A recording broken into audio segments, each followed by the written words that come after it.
जो खेत है आपका समतल है 10-15 जगह से ऐसे जैसे अपनी अगर से अपने मिट्टी का नमूना इस पर लिया और खेत में जो चलने का जो तरीका है उसमें कहते हैं जिग जाग विधि या अंग्रेजी में जो डब्ल्यू अक्षर है माले यूँ जैसे यूँ चल के यूँ तिरछा चलते हैं यहाँ जैसे सरफ आपका रेंगता है ना माले चलता है माले तो उसी तरीके से खेत में यूँ तिरछा चलना नहीं कि चारों कॉर्नर से न लेना बीच में से नहीं लेना एक तरह से समतल जो अभी आप लोग कह रहे थे ना 4 कॉर्नर से लेकर ले वो गलत तरीका है। यानी जिग जाग विधि से लेने का मतलब होता है जैसे आयताकार फील्ड है तो आपका यूँ तिरछा चल कर वापस तिरछा चलकर यूँ नमूना लिया जाता है। अब जैसे 10-12 जगह से अपन ने मिट्टी का नमूना ले लिया और ये मिट्टी एक साथ इकट्ठी हो गई। अब इस मिट्टी को इकट्ठी हो गई मान लिया, अब इसको फिर वापस लेबोरेटरी के अंदर इसको जाँच कराने के लिए इसका नमूने को तैयार करना पड़ता है। तो तैयार करने के लिए क्या करना पड़ता है, जैसे आपने 10-15 जगह से जो मिट्टी ली है उस मिट्टी को एक तगारी में या नीचे फर्श के ऊपर अपन ने खाली कर दिया। खाली करने के बाद इसको पहले अच्छी तरह से मिला दिया जाता है। मिलाने के बाद इसके अंदर छोटे मोटे कंकर है पत्थर है तो उस पत्थर को बाहर निकाल देते हैं और मान लो छोटा मोटा डेला भी आ गया तो उसको पत्थर से फोड़ देते हैं, बारीक कर देते हैं। बारीक करने के बाद ये जैसे माले बिल्कुल बाहर हो गया और इसको हाथ से भी थोड़ा अच्छी तरह से मिला दिया। मिलाने के बाद अगर ये माले तगारी के अंदर मिट्टी है तो तगारी को अपने ऐसे हिलाते तो वो मिट्टी सरीकी हो जाएगी। या फिर जैसे ये भी मिट्टी है मान लिया इस मिट्टी को अपन ने ऐसे सरीका कर दिया। सरीके करने के बाद इसके 4 हिस्से करते हैं। जैसे ये उंगली से माले ऐसे ये 4 हिस्से कर लिए वाले। अब 4 हिस्से तो आमने सामने की 2 हिस्से की मिट्टी इसके अंदर रखते हैं। तो जैसे ये माले ये मिट्टी बाहर निकाल दी। अब जैसे माले आपने जो मिट्टी इकट्ठी की 4 किलो मिट्टी थी तो दो हिस्से की मिट्टी बाहर निकली, 2 किलो बाहर निकल गई तो ये 2 किलो मिट्टी वापस बच गई। अब इसको अच्छी तरह से मिला देते हैं। मिलाने के बाद इसको अच्छी तरह से मिलाने के बाद अगर तगारी तो ऐसे हिलाओगे तो सरीकी हो जाएगी, नहीं तो ये समतल है तो मान लिया इसको वापस ऐसे समतल कर दी। समतल करने के बाद इसके वापस इसके 4 हिस्से कर दे। अब 2 हिस्से की कोई भी मिट्टी बाहर निकाल दो। तो अब ये जो मिट्टी बच रही है यानी ये भी अभी ज़्यादा है तो हमें प्रयोगशाला में मिट्टी की जांच कराने के लिए इसका जो वजन चाहिए 500 ग्राम आधा किलो मिट्टी।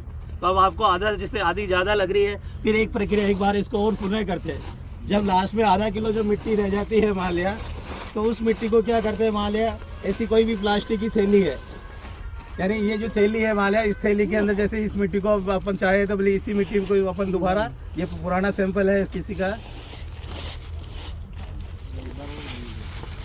और चाहो तो इसको मिट्टी को थोड़ा छान भी सकते हैं अपन। अगर आपके पास चलनी है मान लिया तो ये सीव होती है, सीव से अपन को सारी मिट्टी इसमें लिया था कि छोटे मोटे कंकर है पत्थर है तो और बारीक निकल जाएगा। वैसे ये चलनी लेबोरेटरी के अंदर भी दोबारा इसका फिल्टर होता है, चढ़ाई होती है। जैसे आपने इसको मान लिया आपके पास आते ना तो छान लिया तो क्योंकि मिट्टी बिल्कुल बढ़िया लेबोरेटरी के अंदर जाएगी, कोई कचरा नहीं जाएगा, कंकर नहीं जाएगा, पत्थर नहीं जाएगा। तो इस तरीके से ये जो मिट्टी बचती है उस मिट्टी को इसके अंदर डाल देते हैं।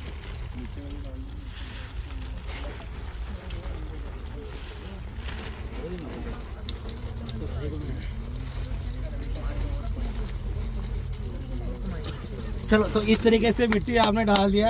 इसका जो वजन होना चाहिए 400 से 500 ग्राम मिट्टी। फिर उसके बाद आपको क्या करना पड़ता है, इसके अंदर एक लेबल बनाना पड़ता है कागज़ का पर्चा।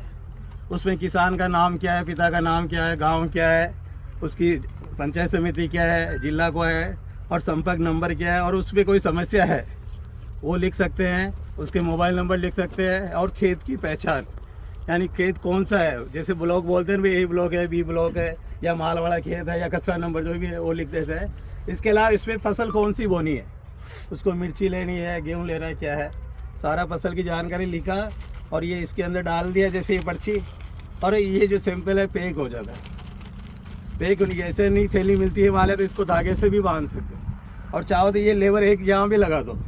कभी मिट्टी मालिया नमी है गीली है तो ये पर्ची गल सकती है, आपके मॉइस्चर उड़ेगा मालिया तो अब जैसे ये हल्की सी गीली है तो ये अंदर की पर्ची ख़राब हो सकती है। अगर यही पर्ची अपन ने धागे से यहाँ बांध दिया इसको और यहाँ वो लगा दिया अंदर की ख़राब होगी तो लेबोरेटरी वाले इसको देख लेंगे। तो इस तरीके से किसान भाइयों का अपन कहीं भी खेत की मिट्टी का नमूना लेना है तो इस तरीके से अगर अपन नमूना लेते हैं। अब ये नमूना जैसे ले लिया अब इसको जांच के लिए आपको कहाँ भेजना है, या तो हमारे कृषि विज्ञान केंद्र है यहाँ भी जाँच होती है, नहीं तो हमारा कृषि विभाग की भी लेबोरेटरी है जिला स्तर की तो वहाँ भी इसकी जाँच होती है और सामान्य इसका शुल्क लगता है। जैसे सामान्य जांच कराते थे हमारे कृषि विज्ञान केंद्र हम 10 रुपये में जांच बनाकर दे देते हैं और डिटेल जांच करानी हो तो कृषि विभाग भी 10 रुपये में इसकी जांच कर देता है। लेकिन अगर मान लिया बहुत सारे किसान हैं, अब मिट्टी की जांच कराने से किसानों का क्या फ़ायदा होता है? यानी ये एक तरह से ज़मीन की अगर लेबोरेटरी के अंदर जाती है तो इसकी सोनोग्राफी रिपोर्ट बनती है, और जो रिपोर्ट की अपन बात करते हैं मान लिया, तो जो एक सॉइल हेल्थ कार्ड यानी रिपोर्ट बनाने के बाद इस तरीके का सॉइल हेल्थ कार्ड आता है, यानी मृदा स्वास्थ्य कार्ड, जिसके अंदर ये पूरा लिखा हुआ होता है। और इस तरीके से पूरी ये योजना 2015 के अंदर मान लिया अपने भारत सरकार के अपने देश के प्रधानमंत्री जी ने कृषि मंत्रालय के द्वारा अपने राजस्थान से इसकी सॉइल हेल्थ कार्ड योजना यानी मृदा स्वास्थ्य कार्ड योजना शुरू हुई थी। अब जांच कराने के बाद क्या होते हैं, जांच के अंदर इसके पैरामीटर लिखे हुए आते हैं, यानी आपकी ज़मीन का पीएच मान क्या है, इसी क्या है, ज़मीन के अंदर जो खुराक है एनपीके उसका क्या स्तर है, या सूक्ष्म पोषक तत्व की कमी है तो उसका क्या स्तर है। साथ ही अगर इसमें सिफारिश लिखी हुई आती, यानी मिट्टी परीक्षण के आधार पर खाद और उर्वरक की संतुलित मात्रा में सिफारिश पे दी हुई होती है। तो जैसे अपन गेहूँ बो रखा है मान लिया, तो गेहूँ के अंदर आपको नाइट्रोजन यूरिया से देना, तो यूरिया कितना किलो डालना है 1 हेक्टेयर के अंदर, या आपको जैसे फॉस्फोरस देना है तो सिंगल सुपर फास्फेट डालना है तो कितना किलो सिंगल सुपर फास्फेट उस पर हेक्टेयर डालना है, या ज़मीन में पोटास की कमी है तो पोटास कितना डालना है, या जो सूक्ष्म पोषक तत्व है जैसे जस्ता है, तांबा है, मैंगनीज है, बोरोन है, मोलिब्डेनम है या सल्फर है, जो भी कमी है, अगर कमी होगा तो इसके अंदर लिखा हुआ आ जाएगा, यानी इसकी रेंज दी हुई होती है। इसमें लो मीडियम हाई, ये देखो इधर इसकी रेंज भी लिखी हुई है। अगर आपने जांच करवाई और अपनी रेंज इससे कम आ रही तो आपकी ज़मीन का स्तर कम है, मध्यम है या उच्च है, उसी के आधार पर यानी पहले लेबोरेटरी के अंदर मिट्टी परीक्षण प्रयोगशाला में पहले ज़मीन की ताकत को देखा जाता है। बाद में किसान कहता है मुझे गेहूँ बोना है, सब्जी बोनी, टमाटर बोना है या बगीचा लगाना है, तो उसके पौधे की और क्या ज़रूरत रहेगी, बाहर से उसको कितना खुराक देना पड़ेगा ताकि फसल की अच्छी बम्पर पैदावार हो जाए।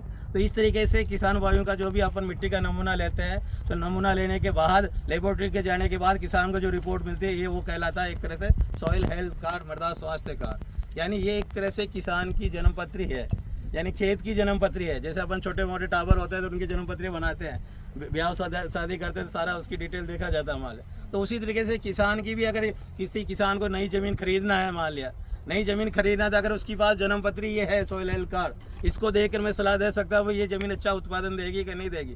तो कीमत भी इसके आधार पर निर्धारित होती है। अगर ज़मीन माला उसर है, ओडी ज़मीन है, कभी उसको किसान खरीदने वालों को पता नहीं है इसका पीएच ज़्यादा उसर है, काला उसर है, अरे वो बिल्कुल सस्ती दे रही है, लोग बाग देखते हैं यार तो सस्ते 1 लाख में मिल रही, 2 लाख बीघे में मिल रही, जबकि रेट है तो 5 लाख चल रही है।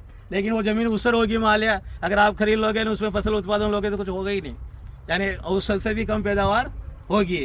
तो इसलिए पहले जब भी अपन को खेत की मिट्टी मान लिया कभी ज़मीन भी खरीदनी हो या ज़मीन के स्वास्थ्य के बारे में अपन को मिट्टी की जांच अपन को करा लेना चाहिए। उसका पीएच और ईसी नॉर्मल होना चाहिए, सामान्य रीडिंग होनी चाहिए। और उसका अलावा भी मान लिया जो दूसरी जैसे नाइट्रोजन का स्तर क्या है, फॉस्फोरस क्या है, पोटेशियम का क्या है या सूक्ष्म पोषक का स्तर क्या है, अगर वो ज़्यादा है तो वो ज़मीन अच्छा पैदावार देती है। अगर उसके अंदर क्वान्टिटी कम है, लो है या ऑर्गेनिक मेटेरियल बिल्कुल ही नहीं है तो वो ज़मीन बिल्कुल बेकार होती है, उत्पादन ज़्यादा नहीं देती, उसमें ज़्यादा खाद डालना पड़ता। तो इस तरीके से अपन खेत की मिट्टी का जांच कराने से किसान को बहुत फ़ायदा है। कोई किसान अगर मान लिया बगीचा भी लगाता है, फलदार पौधे लगाने हैं मान लिया, तो मिट्टी और पानी की अगर वो हमारे लेबोरेटरी के अंदर जांच करवा लेता है तो हम उनको एडवाइस करते हैं, सलाह देते हैं भाई आपकी ज़मीन के अंदर ये बगीचा बहुत बढ़िया सफल होगा। जैसे आपको नींबू का लगाना, आम का लगाना, संतरा लगाना या कोई भी अमरूद या सीताफल लगाना है तो हम पानी की क्वालिटी भी देख लेते हैं, पानी की इसी पीएच नॉर्मल है और ज़मीन का पीएच इसी है तो उसमें सब लग सकता है। अगर मान लिया कभी कभी उसने पानी की जाँच कराई उसमें साल्ट ज़्यादा है,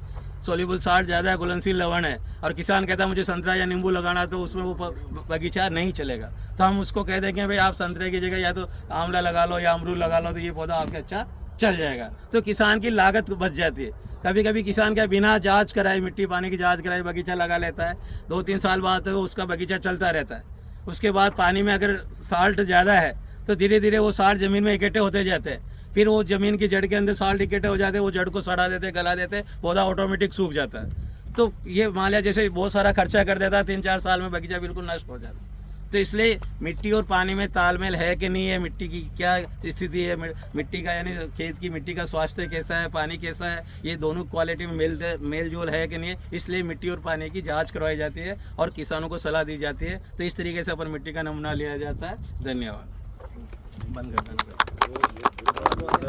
अब ये आप चाहो तो इसको सर्कुलर कटाना, सॉइल हेल्थ कार्ड में देखो क्या क्या पैरामीटर आता है, ये लिखे हुए भी है इसके अंदर।